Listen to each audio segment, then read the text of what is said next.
Imagine for a moment an investment that combines, a near monopoly, deeply entrenched long-term government contracts, and direct, undeniable exposure to booming tourism and industrial growth. Mm, It sounds almost too good to be true, doesn't it? Like a fantasy investment straight out of a textbook. it really does. Well, in Mexico, that's essentially the fascinating setup for their major airport operators. It's a truly unique blend of stability, regulation, and significant upside. It genuinely is. We're talking about a unique infrastructure story here, Mm. offering a rare blend of, predictable cash flows and significant growth potential, all wrapped within a structure meticulously designed to attract private capital for what is ultimately public good and national infrastructure development. Right. It's a model that has become a global reference point for airport privatization. And that's precisely what we're diving into today. In this deep dive, we're going to unpack that fascinating world of Mexico's publicly traded airport groups.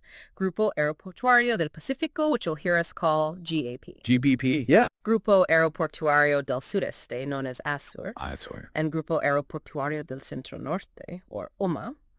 You've shared a truly insightful report on these companies, and our mission today is clear: to extract the most important nuggets of knowledge, explore their unique strategies, and, give you a real shortcut to understanding this compelling yet complex investment landscape. Absolutely. Whether you're prepping for a crucial meeting, maybe just inherently curious about global infrastructure models, or you're specifically looking for those aha moments that connect disparate pieces of information. We'll guide you through what makes these companies tick, why they are so appealing to investors, and what often overlooked risks are bubbling just beneath the surface. Right. It's a deep dive into how a privatized system has not only revitalized an entire sector, but created a very specific pathway for long-term embedded growth, quite unlike, many other parts of the world. Okay. To truly understand how these companies soar, we first need to lay the groundwork and uncover the, let's call it the secret sauce behind Mexico's incredibly unique airport model. Let's start with that sky-high foundation. Okay, so unlike the predominantly publicly owned and operated airports you often find in places like, say, the United States. Right, mostly government run there. Exactly. Mexico embarked on a truly significant and transformative privatization strategy back in the late 1990s.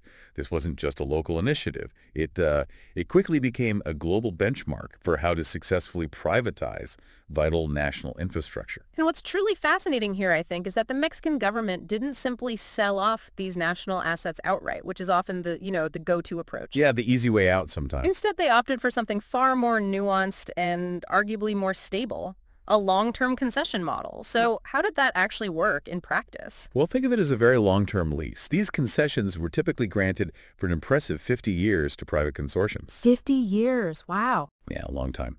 And their mandate was comprehensive: to operate the existing airports, maintain them to a high standard, and crucially, to develop and expand these groups of airports significantly.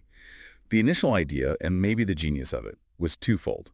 First, to attract much-needed private financing for critical infrastructure upgrades that the government, couldn't easily fund on its own. Sure. Capital constraints. And second, to infuse commercial efficiency and innovation into operations that had previously been run by the state. Right. Bring in private sector know-how. Exactly. And the implication of this model for you as a potential investor is genuinely significant. It instantly created these formidable barriers to entry, right? Absolutely. Formidable is the right word. Each of the three major operators, GP, ASUR, and OMA, holds an exclusive right to operate all the airports within their designated geographic region.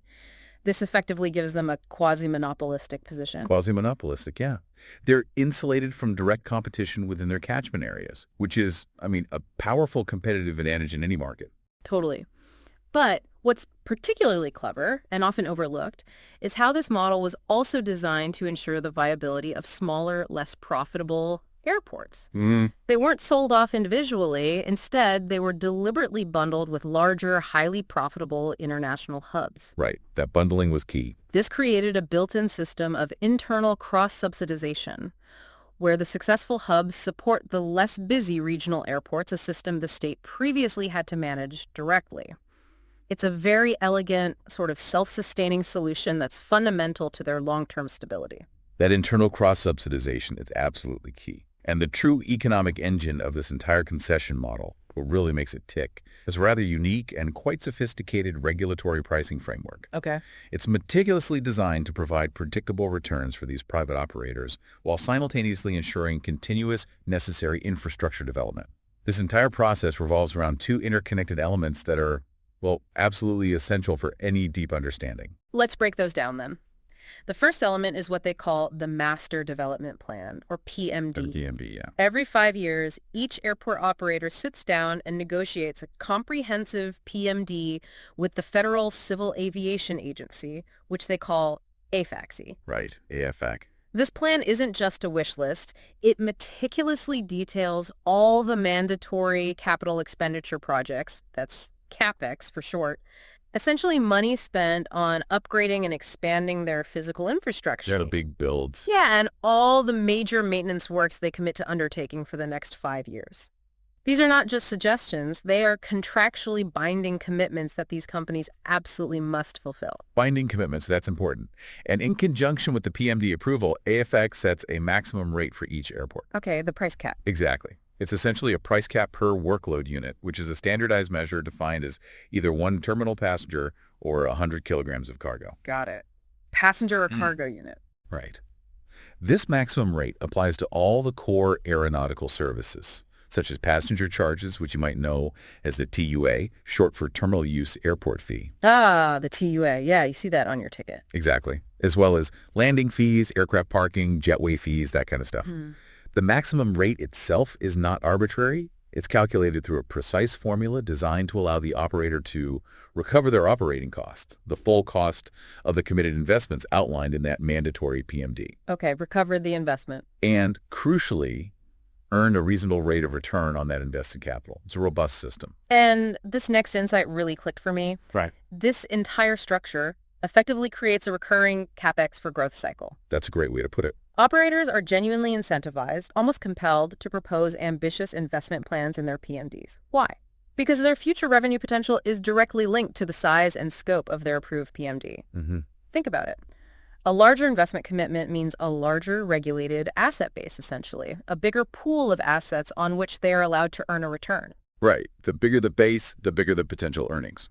And that larger asset base, in turn, justifies a higher level of aeronautical revenue and ultimately higher EBITDA in subsequent periods. It's contractually embedded growth. It really is. You invest, and the regulatory framework explicitly allows you to earn a return on that investment, which then fuels the next cycle of growth and revenue generation. It's a very clear, almost mechanical pathway to value creation. It is indeed a powerful mechanism, a testament to the foresight in its design, but it certainly comes with its nuances and inherent risks. Okay, like what? Well, while the maximum rate is adjusted annually for inflation protecting the operator's purchasing power, which is good, Sure, keeps up with costs. it's also reduced by a small efficiency factor, typically less than 1%. Think of it as the government's way of saying, we'll give you a steady income, but you still have to keep getting better and more efficient. No resting on your laurels. Ah, okay. A little push for productivity. Exactly. This factor compels operators to find productivity gains year after year to maintain their profitability, which, in theory, aligns their interests with those of the public by promoting efficiency. However, despite this framework providing exceptional long-term revenue visibility, the 5-year renegotiation of the PMD and maximum rate is the single most significant source of event risk for these companies. Event risk.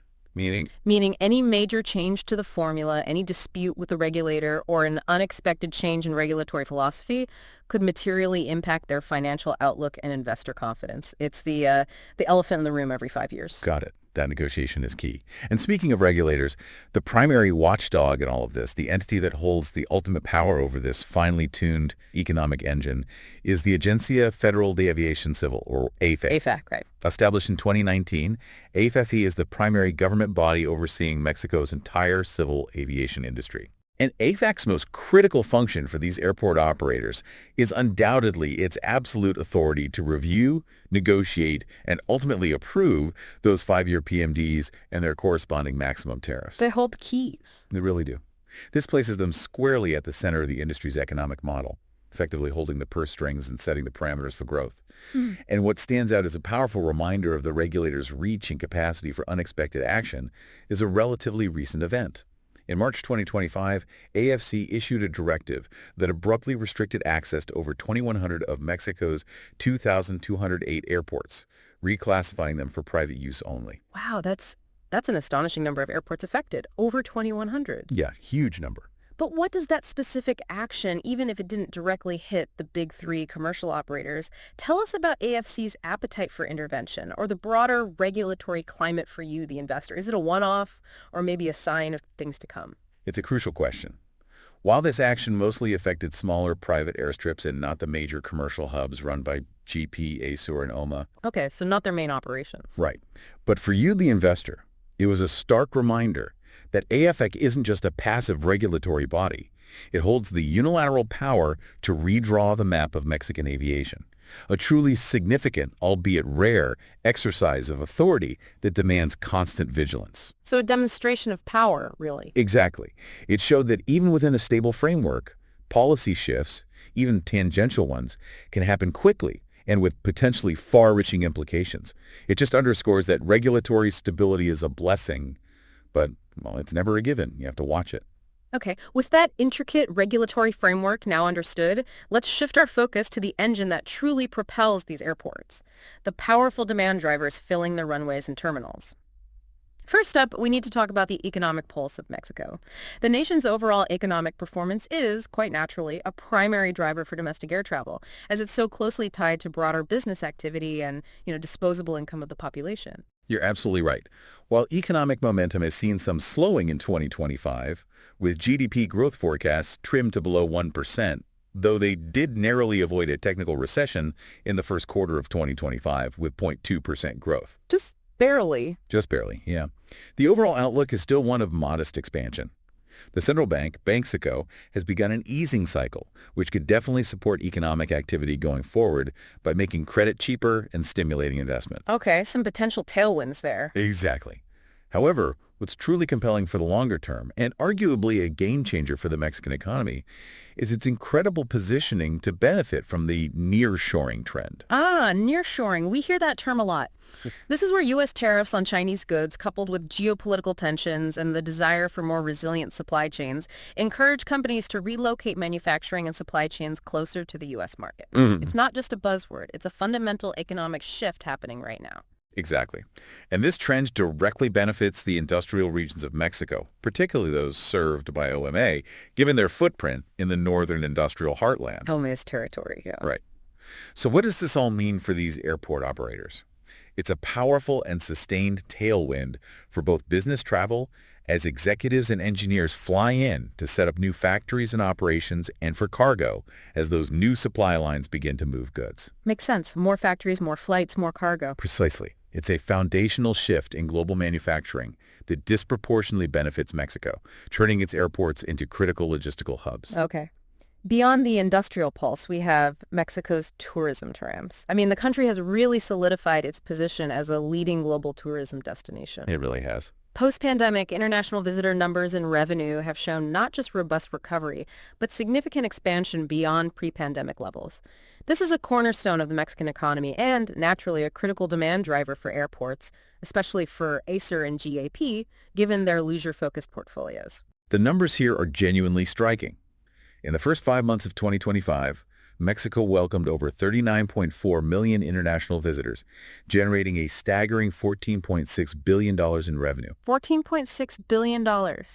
Just in 5 months. Just in 5 months. And to put that into perspective, that's a jaw-dropping 44.4% increase compared to the same period in pre-pandemic 2019. Wow. This isn't just recovery, it's explosive growth in a relatively short period. That's truly incredible growth, especially for a sector that faced such a dramatic shutdown just a few years ago. It really is something. Now, a key nuance here, which is vital for understanding the demand drivers, is that the United States and Canada are the dominant source markets for this tourism boom. Right, and North America is key. Absolutely. Accounting for approximately 63% and 20% of international visitors, respectively, in early 2025. This makes the sector highly sensitive to economic conditions, disposable income, and consumer sentiment in those key North American countries. So if the U.S. economy sneezes, Mexican tourism could catch a cold. Exactly. Now, a recent trend of concern, however, and one to monitor closely, is a decline in international arrivals by air. These actually fell 5.6% year over year in May 2025. Oh, interesting. Even as total visitors were up. Yes, even as total visitor numbers, which include land crossings, rose sharply. Officials attribute this decline in air arrivals specifically to a global shortage of aircraft. Ah, the capacity constraint again. Not enough planes. Exactly. While total tourism is up, air travelers account for nearly 80% of total tourism income, making air capacity a crucial bottleneck for unlocking the full revenue potential. It shows the delicate balance between demand and the physical capacity to meet it. That's a really important distinction. You can have the demand, but if you can't get the people there. Precisely. Now let's talk about the aviation sector dynamics within Mexico itself. The Mexican aviation market is experiencing a period of dynamic, almost explosive growth. So much so that as of August 2023, Mexico officially surpassed Brazil to become the largest aviation market in Latin America by passenger numbers. Bigger than Brazil. That's a massive shift in regional dominance. It is. This impressive growth is largely fueled by the aggressive expansion of domestic low-cost carriers, or LCCs, like Volaris and Viva Aerobus. The LCC effect, yeah. They've made air travel far more accessible and affordable for a broader segment of the Mexican population, stimulating domestic routes and connecting more parts of the country than ever before. This democratized access to air travel creates a powerful new passenger base. And here's the game changer that truly unlocked a new wave of growth. A pivotal development was the restoration of Mexico's Category 1 aviation safety rating by the U.S. Federal Aviation Administration, the FAA, in September 2023. Oh, that's huge. For over 2 years, the previous downgrade to Category 2 had essentially frozen the ability of Mexican airlines to add new routes or increase flight frequencies to the United States. It was like putting a vital limb in a cast. Exactly, a major restriction. The upgrade immediately unleashed a torrent of pent-up demand for expansion. Aeromexico and Viva Aerobus, for example, announced over 25 new U.S. routes within weeks of the decision being made. 25 new routes just like that. Boom. This is a genuinely significant tailwind, particularly for operators like GAP and OMA, whose airports in cities like Guadalajara, Tijuana, and Monterrey are natural hubs for new cross-border business, and VFR that's visiting friends and relatives routes. Right. Connects directly to their hubs. Exactly. The overall Mexican aviation market is now projected to grow at a compound annual growth rate, or CAGR, of 8.2% from 2025 to 2033, reaching an impressive $16.8 billion. 8.2% CAGR. That's a very robust long-term outlook for passenger volumes. It really is. Okay. But despite all this positive momentum and a very promising outlook, it's important to acknowledge that there are ongoing challenges that could inject some turbulence. Always are. Tensions persist between the U.S. and Mexican governments over policies that redirect flights from Mexico City's heavily congested Benito Juarez International Airport, AICM. Ah, yes, the AICM situation. This has created uncertainty and even threatened critical airline partnerships, like the one between Delta and Aeromexico. Plus, the industry continues to advocate for a more collaborative state aviation policy, especially regarding sustainable aviation fuels, or SF. SF is a big one for the future. Which are seen as crucial for the industry's long-term environmental sustainability and future growth. These are, longer-term considerations that need to be addressed for sustained, unobstructed growth. Absolutely. Headwinds to keep an eye on. So, with the big picture of Mexico's unique airport model and the powerful demand drivers now firmly laid out, it's time to meet the titans of the Mexican sky themselves. While operating under that common regulatory and macroeconomic framework, GAP, ASUR, and OMA have each cultivated distinct strategic identities. We'll start with Grupo Aeroportuario del Pacífico, or GAP, the Pacific Powerhouse, and what we're calling the growth aggressor. Okay, GAP. GAP operates 12 airports spread across Mexico's Pacific and Central regions, but notably, they also have international operations in Jamaica, specifically managing Montego Bay and Kingston airports. Jamaica, too. Interesting. Yeah. Its core strength lies in its portfolio diversification. They manage major hubs like Guadalajara, the truly unique U.S. cross-border gateway of Tijuana, which, as you know, connects directly to San Diego via the groundbreaking Cross-Border Express or CBX pedestrian bridge. The CBX bridge, yeah, that's fascinating. It really is. And premier tourist destinations like Los Cabos and Puerto Vallarta. This balanced exposure helps them mitigate risks, reducing over-reliance on any single segment or market trend. It's a very robust foundation. Okay. Financially and operationally, GAP has demonstrated a remarkably strong revenue growth track record. I mean, from approximately 11.1 billion Mexican pesos in 2016 to a whopping 33.2 billion Mexican pesos in 2023. Huge jump. Huge jump. When we look at recent traffic data, while overall Mexican traffic grew a modest 0.7% year over year in June 2025, domestic traffic was up 1.7%, international slightly down 0.8%. Remember that air capacity issue? Performance was actually quite mixed across their key airports. We saw some softness in Guadalajara and Tijuana, which are usually consistent performers. But interestingly, strong double-digit growth in their smaller domestic airports, indicating a broader base of demand, perhaps? Interesting mix. And for the full year 2024, GAP reported an EBITDA of 994 million US dollars, showcasing significant profitability. Yeah, nearly $1 billion in EBITDA. Strong numbers. Now, GAP's growth strategy is genuinely defined by one of the most ambitious and transformative investment plans in the sector's history. Okay, this is the big PMD we hear about. This is the big one.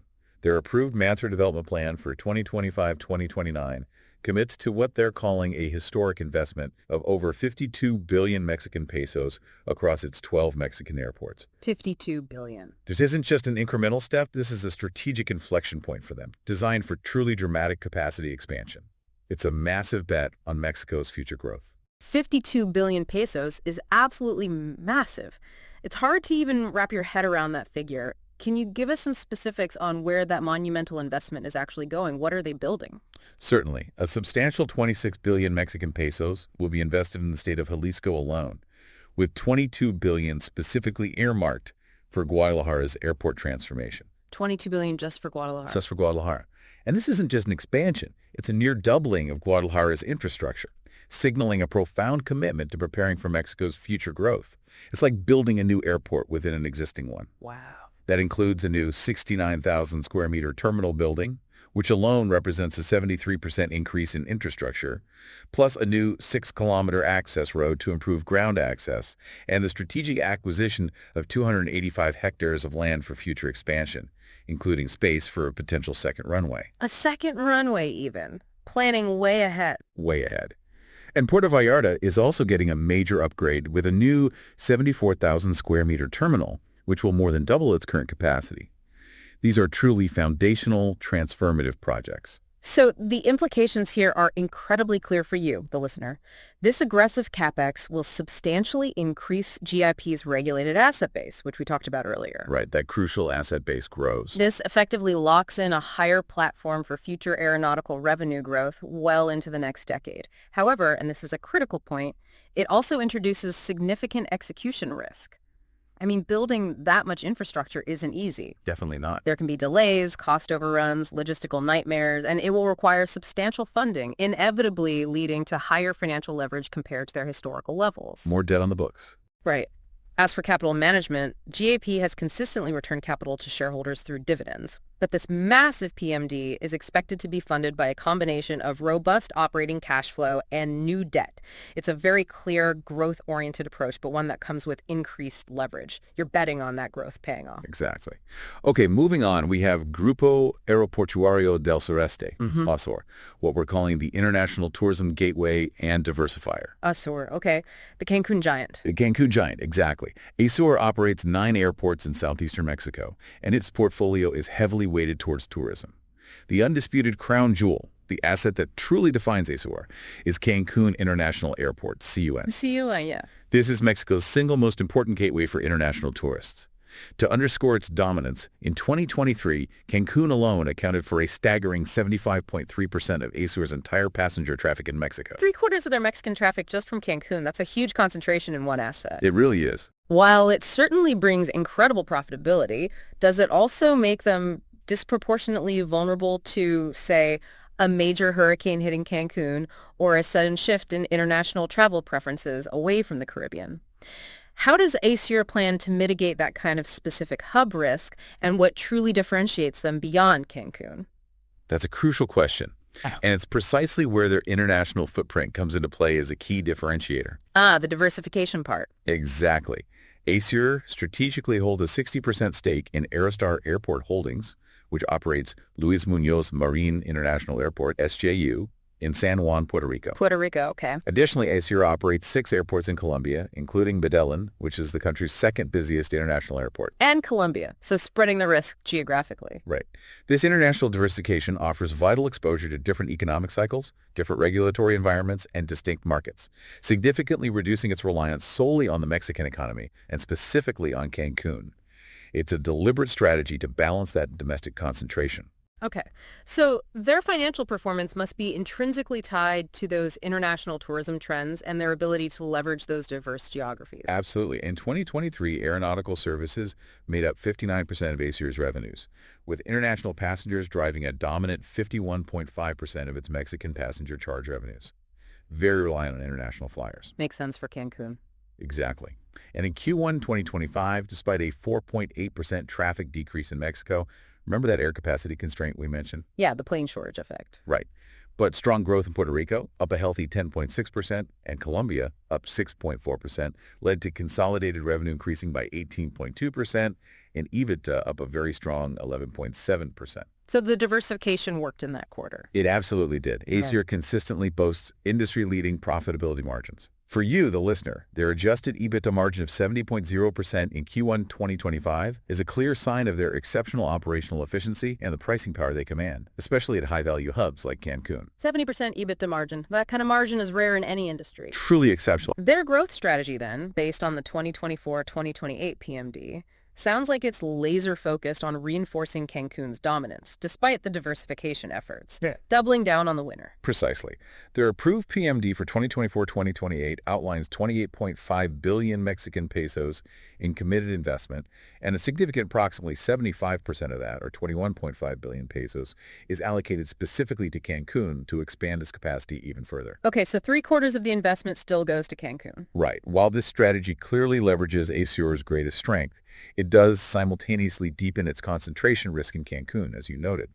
And while the international assets provide diversification, they also come with their own complexities, distinct regulatory environments in Colombia, Puerto Rico, and exposure to different political and economic risks, such as Puerto Rico's ongoing economic fragility and Colombia's historical instability. Right, diversification isn't free, it adds complexity. It's a trade-off, exactly. Diversification comes with new layers of complexity. Okay.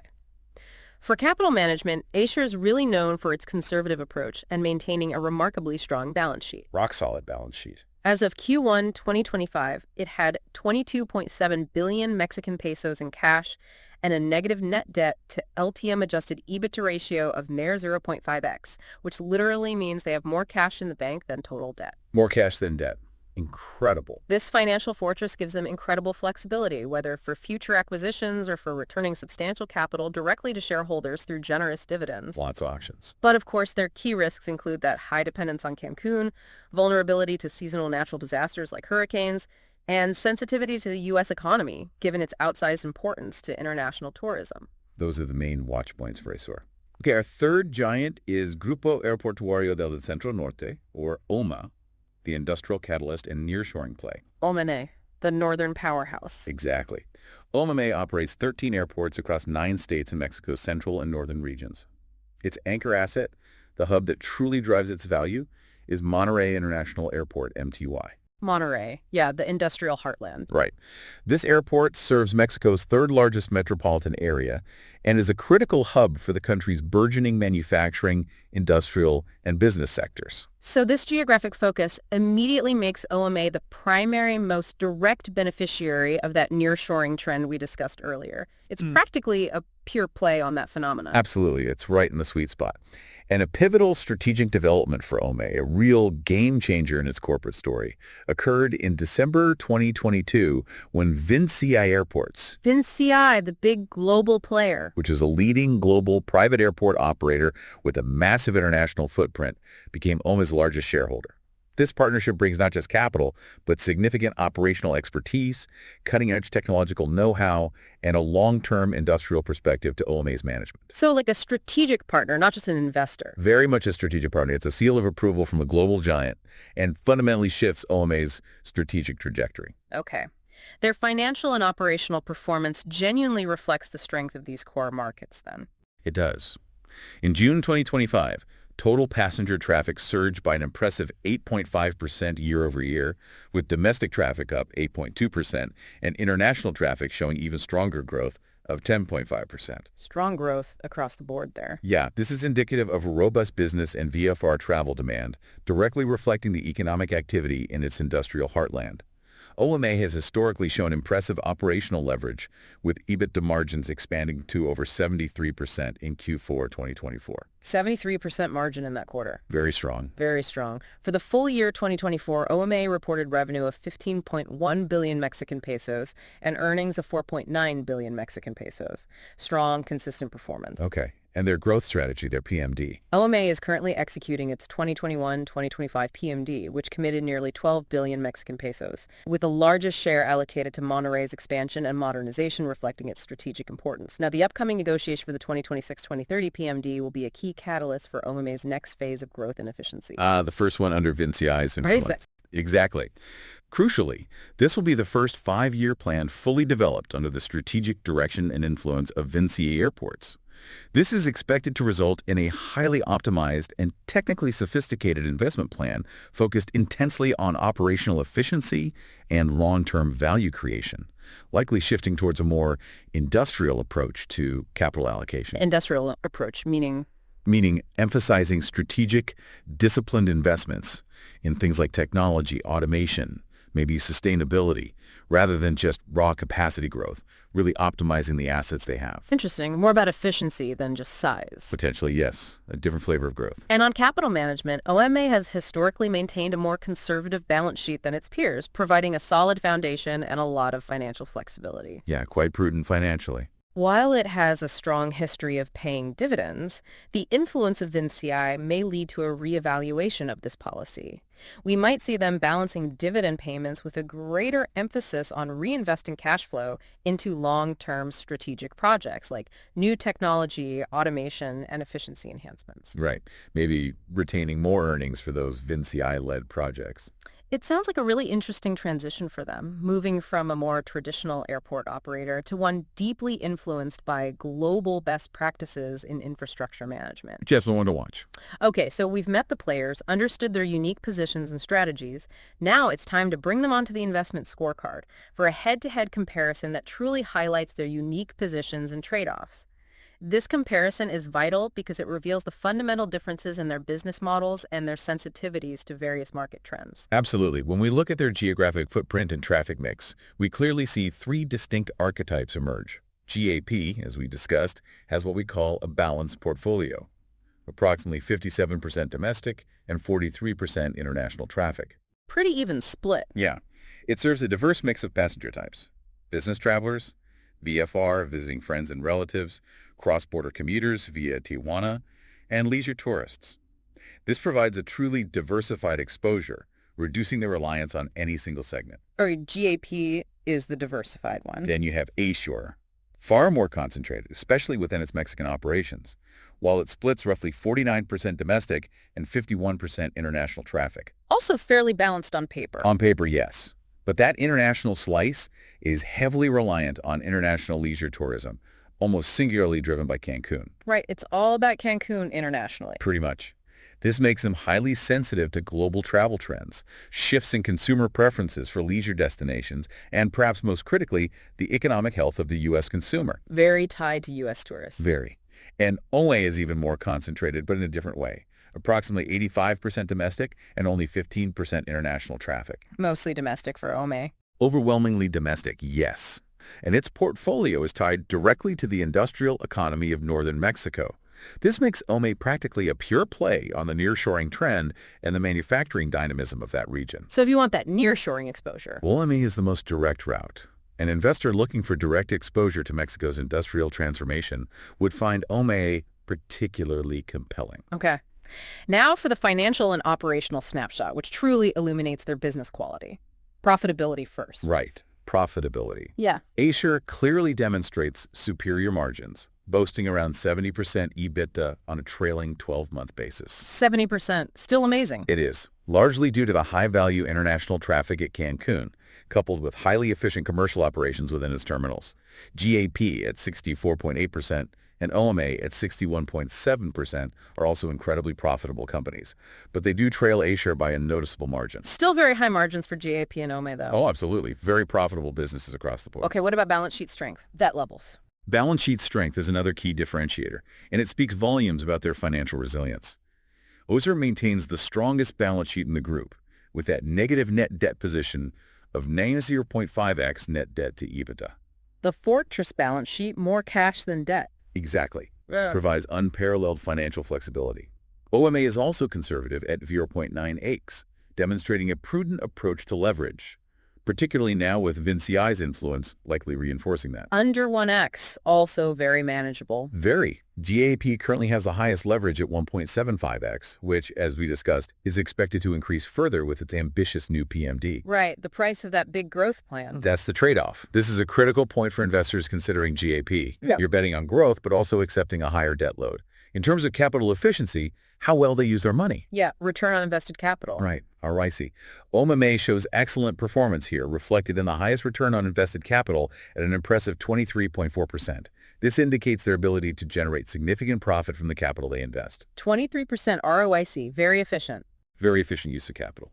Okay, let's talk about their growth investment philosophies and how they translate into shareholder returns, because this is where their capital allocation strategies really seem to starkly diverge. Indeed. This is where you see the different personalities. GAP's committed PMD investment of over 52 billion Mexican pesos represents a significantly larger portion of its market capitalization, approximately 24%, compared to its peers. A quarter of its value being reinvested. Roughly. Yeah. This clearly signals a growth-first approach, where they are prioritizing massive infrastructure expansion over immediate large shareholder payouts. Gross now, maybe bigger returns later. That's the bet. HRR, while still investing heavily with roughly 28.5 billion pesos, about 16% of its market cap, appears to follow a more balanced model. It's capable of funding its PMD primarily from its formidable operating cash flows, while also returning significant capital to shareholders via substantial dividends. The dividends are key for ASUR. Right, with a yield of around 5% based on its 2025 plan. This offers a compelling income component alongside the growth. Best of both worlds, perhaps. Potentially, if you like that balance. Yeah. OMA's current PMD of approximately 12 billion pesos, which was around 15% of its market cap at the time of announcement, is also significant. But its approach is evolving under VINCI's influence. Right, the VINCI effect again. We might see them balancing dividends with greater reinvestment in technology and efficiency to support its long-term industrial strategy, aiming for a more optimized capital structure. Maybe slightly lower payout ratio, more reinvestment than historically. So maybe a shift towards a slightly more growth-focused, efficiency-focused model there too. Could be. It's Okay. developing. Okay. And if we look at their relative valuation against global peers, what the stock market thinks, the market is definitely saying something quite interesting about each of these operators, isn't it? Absolutely. There's a wide dispersion in their PE, EBITDA, and dividend yield multiples, indicating different market perceptions of their risk-reward profiles. So what's the story the numbers tell? Well, what's truly insightful here is that ASUR, despite its industry-leading profitability and strong balance sheet, appears to trade at a notable discount to both its Mexican and global peers. A discount, even with those margins. Yes. On PE, it's at 12.7x and EBITDA around 8.0x, while offering that superior dividend yield of approximately 5.0%. Why the discount then? Well, it isn't just about Cancun's concentration risk, although that's part of it. It's also, I think, a subtle market signal that investors are still grappling with the inherent complexities and distinct regulatory hurdles of managing multi-country infrastructure assets. The complexity of Puerto Rico and Colombia. Exactly. That gives GAP and OMA, with their more unified Mexican operations, a perceived simplicity premium. Investors often pay more for simplicity and clarity. It's easier to understand. Interesting point. Okay, so what about GAP and OMA's valuations? On the flip side, GAP, with a PE of 26.6x and EBITDA of 14.5x, and OMA, with a PE of 21.7x and EBITDA of 13.2x, trade at noticeably higher multiples, closer to some developed market peers. So the market's paying up for them. It is. This premium could be justified by GK's stronger long-term growth profile, given its massive transformative investment plan. Betting on the big build-out. Or, in OMA's case, the strategic premium associated with VINCI's involvement, which signals operational excellence and a long-term strategic vision. the Vincii seal of approval. Exactly. Overall, what this all means is that Mexican operators as a group offer a really compelling combination. You get regulated infrastructure-like cash flows, almost like a utility, Stable, predictable. but combined with attractive emerging market growth rates. Yeah. That blend truly justifies close scrutiny from investors looking for unique opportunities that mix stability with dynamic expansion. Okay, so while the investment case for these Mexican airport operators is undeniably compelling, it's absolutely crucial to navigate the turbulences and understand the inherent risks. You can't ignore the downsides. Never. The first, and arguably the most significant, is regulatory and political risk. This seems like the primary and pervasive overhang for the entire sector. You're right to highlight this first. The operators' fortunes are inextricably linked to the decisions of the Mexican government and its regulatory bodies, especially AF. The 5-year renegotiation cycle for the PMDs and maximum rates is the single largest source of uncertainty. It just is. That negotiation looms large every 5 years. It does. While the framework itself has been remarkably stable for over 2 decades, which is a credit to the system, the process can, at times, be subject to political pressure or unforeseen shifts in government priorities. Like that event in 2023. Exactly. We saw a stark illustration of this in October 2023 when the market was severely rattled by news that the government unilaterally sought to amend the tariff-setting mechanism. Unilaterally, without negotiation. That was the initial fear. It sent shockwaves through the market, causing a sharp sell-off in all airport stocks. While a negotiated settlement was ultimately reached, it was a potent and very recent reminder that the rules of the game can, and sometimes do, change, impacting long-term returns and shaking investor confidence. So even a stable framework isn't immune to political winds. Not entirely. It's a recurring negotiation that keeps investors on their toes. Okay. And then there's the broader concession risk. While it's still quite distant, the concessions for all 3 operators are set to expire in 2048. 24 years out, roughly. There's simply no guarantee of renewal, though typically successful operators who've met their commitments are favored. Usually yes, but no guarantee. More immediate, however, is the risk of early termination. How could that happen? Well, this can be triggered if they fail to meet their PMD commitments, those binding investments we talked about. Right. Don't build what you promised. Or if they systematically exceed their maximum rates, or even, more vaguely, for reasons of national security or public interest, which provides the government with broad discretionary power. Ah, that sounds like a catch-all clause. It kind of is. This clause alone highlights the inherent political dimension. Got it. What other policy risks are there? Beyond the concessions themselves, the government can also implement other policy changes that would directly affect the operator's profitability and operations. This includes potential increases in the concession fees they pay to the government. Basically, higher rent. Yeah. Changes to federal tax laws that could erode their margins, or new environmental regulations that could significantly boost operating costs or limit expansion plans. This constant potential for shifts in the broader policy landscape adds a layer of uncertainty that investors must factor in. Okay. Moving on to economic and market sensitivity. It's clear that the operator's revenues are directly tied to passenger and cargo volumes, which are highly sensitive to broader macroeconomic conditions, both domestically and internationally. Absolutely. A significant recession in Mexico would undoubtedly dampen domestic business and leisure travel, directly impacting OMA and the domestic segments of GKP and ASUR. That's pretty straightforward. Sure, less money, less travel. But crucially, given the heavy reliance on North American visitors for tourism, an economic downturn in the United States or Canada would severely impact international traffic, particularly for the tourist-focused airports of ASUR and GP. Right, the U.S. consumer link again. This is a vital connection for you, the investor, to understand. These aren't just Mexican companies. They are highly attuned to the economic health of their key international markets. Okay. And the Mexican peso volatility is a dual risk, isn't it? You mentioned this briefly. Yeah, it cuts both ways. A weaker peso can actually attract more tourists, potentially boosting international passenger numbers as Mexico becomes a more affordable destination. That's the upside. Cheaper holidays. Exactly. But it also dramatically increases the cost of servicing any U.S. dollar-denominated debt these companies might hold. If they borrowed in dollars. Right. And perhaps more importantly for international investors, it reduces the U.S. dollar value of their dividends and earnings when converted back to their home currency. So your dollar returns shrink. Exactly. Yeah. It genuinely cuts both ways, making currency movements a constant factor to consider. Okay. What about external shocks? Things beyond economics. Precisely. The industry is inherently vulnerable to external shocks beyond their control, such as global pandemics. We all remember that. Too well. Acts of terrorism or major geopolitical events that can abruptly curtail international travel and passenger confidence. Regionally, there's the seasonal threat of hurricanes, particularly for ASUR's Cancun operations, which can cause significant damage and prolonged disruption to airport infrastructure and operations.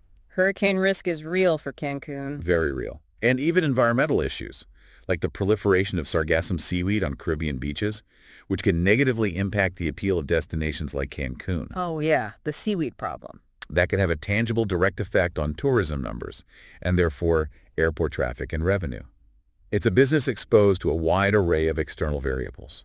Okay, finally we have execution and operational risk. These ambitious multi-billion peso investment plans outlined in the PMDs carry substantial execution risk. These aren't just theoretical numbers, they represent massive construction projects. Huge projects. There's always the potential for construction delays, significant cost overruns, and complex logistical challenges in carrying out such major projects without disrupting ongoing airport operations. Yeah, imagine trying to expand a terminal while thousands of passengers are still moving through it every hour. That sounds like a nightmare. It's incredibly complex. This risk is particularly acute for GAP, given the unprecedented scale and broad scope of its 2025-2029 PMD, which involves multiple large-scale projects simultaneously across its network. So GAP has the highest execution risk right now. Arguably, yes, just due to the sheer scale of what they're undertaking. Managing such a huge expansion simultaneously across multiple locations is a truly monumental undertaking that requires exceptional project management capabilities. Okay. And we talked about hub concentration for some of these operators earlier, which leads directly to hub concentration risk. Right. Both ASUR and OMA exhibit a high degree of this. ASUR's financial health is overwhelmingly dependent on the performance of Cancun International Airport. All eggs in the Cancun basket, almost. Pretty much. While OMA may rely significantly on Monterrey, any event specifically impacting these hubs, whether localized economic downturns, security concerns, or major operational disruptions, would have a disproportionate and potentially severe effect on the respective companies' overall results. It's their strength, but also their Achilles heel. Well put. Lastly, labor relations are an ongoing operational consideration. A significant portion of the operator's workforce is unionized. Right, union contracts. Any breakdown in labor relations, such as failed negotiations or disputes, could lead to strikes or other forms of disruption that would immediately halt airport operations, resulting in significant financial losses and considerable reputational damage. Airport strikes can be crippling. Absolutely. This is a common risk across the infrastructure sector that demands continuous, proactive management and good relations. Okay, so we've navigated the turbulences, we've examined the risks.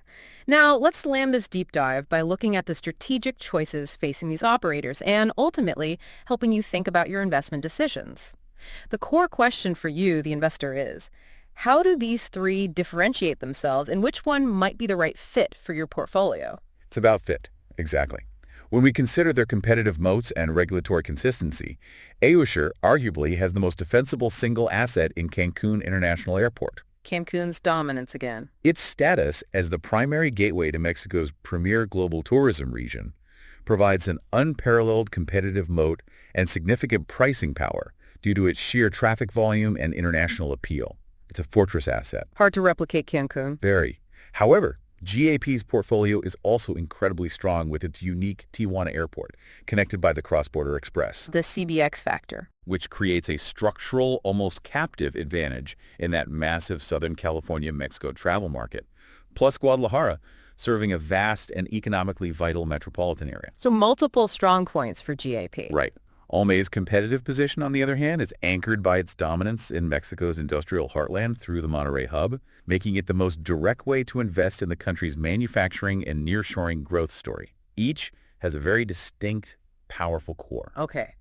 What's particularly interesting and worth reiterating maybe is that the core regulatory framework and concession terms are fundamentally identical for all three. That's crucial. Same rules apply. They're all under the same Mexican airport law. They all have 50-year concessions expiring in 2048, and they are all subject to the same 5-year PMD and maximum rate setting process under AFAC's oversight. The playing field is level in that sense. Right. The key differences then arise not from the legal terms themselves, but from the negotiated outcomes of their respective PMDs, which truly reflect their unique airport portfolios, their distinct traffic forecasts, and their specific investment needs and strategic visions. It's how they execute within that framework that sets them apart, how they play the game. Exactly. This leads us directly to the key differentiating factors in their growth strategies. Recap those for us. Sure. GAP's strategy is one of aggressive, broad-based capacity expansion across its entire network, especially with the truly massive investment plan for Guadalajara. They are building for significant future demand. Big bet on growth. GAP equals aggressive growth. ASUR's strategy is a focused reinforcement of Cancun's dominance, making that asset even more formidable, complemented by its international diversification into Puerto Rico and Colombia, hedging its bets geographically. ASUR Cancun focus plus international diversification. OMA, on the other hand, is executing a targeted investment plan explicitly designed to capitalize on industrial growth and the nearshoring trend, all, of course, guided by Vincia's expertise, which brings a global industrial-scale mindset to the table. OMA nearshoring plus VinCI expertise efficiency. That's a good summary. Okay. Their capital allocation priorities and how they plan to create shareholder value also truly set them apart. GAP is clearly prioritizing reinvestment for long-term growth. Growth first, dividends second, maybe. Its massive PMD will consume a significant portion of its operating cash flow and, as we discussed, likely require additional leverage. While they continue to pay dividends, their focus is clearly on building a much larger asset base for the future, betting on capacity expansion. ASUR, with its formidable cash generation and fortress balance sheet, remember, more cash than debt appears to offer the most balanced approach. Balanced act. It's capable of funding its ambitious PMD primarily from its robust operating cash flows, while also returning a significant amount of capital to shareholders via substantial, ordinary, and even extraordinary dividends. So strong dividends are a big part of the ASUR story. Absolutely. For the income-focused investor, ASUR's model is particularly appealing. OMA's approach is evolving. Historically a strong dividend payer with a conservative balance sheet. But VinCI might change that. The influence of VinCI may lead to a more disciplined, long-term industrial model that could balance payout ratios with strategic reinvestments in technology and operational efficiency, aiming for a consistent but perhaps less flashy long-term returns. Interesting. Maybe a slightly lower yield but focused reinvestment. Potentially. Right. Still a good dividend payer, but the emphasis might shift slightly. So this raises the big question for you, the listener. Which operator offers the most attractive risk-adjusted return potential? And the answer really depends entirely on your risk tolerance and strategic preferences. There's no single right answer, just the right fit for your approach. Exactly. It's about matching the profile to your goals. For an investor prioritizing stability, industry-leading profitability margins, and a remarkably strong balance sheet, Safety first, kind of. ASUR is likely the most compelling choice. Its lower valuation multiples and high dividend yield offer a defensive profile, though this does come with that concentration risk in leisure tourism and the inherent complexities of managing its international portfolio. So stability and income, but with Cancun risk and complexity. You're trading some simplicity for rock-solid financials and yield. Okay. What about the growth seeker? For an investor seeking the highest potential long-term growth and who is willing to accept higher financial leverage and the inherent execution risk that comes with massive infrastructure projects. High risk, potentially high reward. GAP presents the most aggressive option. Successful execution of its transformational PMD could genuinely lead to a significant re-rating of the stock in the long run, as it builds out unprecedented capacity. If they pull it off, the upside could be substantial. Got it. GAP for the growth optimist. And for an investor seeking a pure play on Mexico's industrial growth and the nearshoring trend, with the added comfort and operational expertise of a sophisticated global operator like VinCA as a major shareholder. The nearshoring bet with expert backing. OMA is the most logical choice. It offers a more conservative balance sheet than GAP and a clearer strategic focus than ASUR's more diversified international model. It's a direct bet on a powerful macroeconomic trend backed by world-class management. Okay, so 3 distinct choices. Very distinct. Ultimately, current valuations really do reflect these strategic differences in risk profiles. ASUR's lower multiples suggest the market may be pricing in risks related to its Cancun concentration or applying a discount for its more complex multi-country structure, even with its superior profitability. The complexity discount we talked about. GAP and OMA, on the other hand, trade at a premium, which can be justified by GAP's ambitious growth pipeline and OMA's strong position in the attractive nearshoring theme, coupled with that seal of approval and operational guidance from Vinci's ownership. The market sees the growth potential in GAP and the strategic advantage in OMA.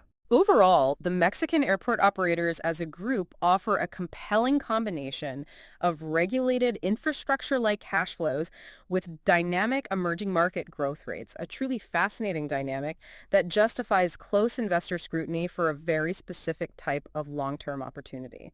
So what does this all mean for you? We've taken a deep dive into Mexico's unique airport sector, a regulated, quasi-monopolistic environment that presents truly fascinating investment opportunities. Yeah, a really unique setup. We've seen how GP, ASUR, and OMA, while operating under the same fundamental regulatory framework, offer distinctly different risk-reward profiles based on their specific portfolios, their strategic choices, and their capital allocation priorities. Three companies, same rules, very different stories. And as global supply chains continue to evolve and countries rethink their manufacturing footprints in this ever-changing world, Constant change. how might future waves of economic shifts beyond the current nearshoring trend further reshape these airport operators? What new infrastructure demands might emerge from an even more interconnected and undeniably dynamic global economy? Good question. What's the next nearshoring? Exactly. Something to mull over as you consider the vibrant skies of Mexico.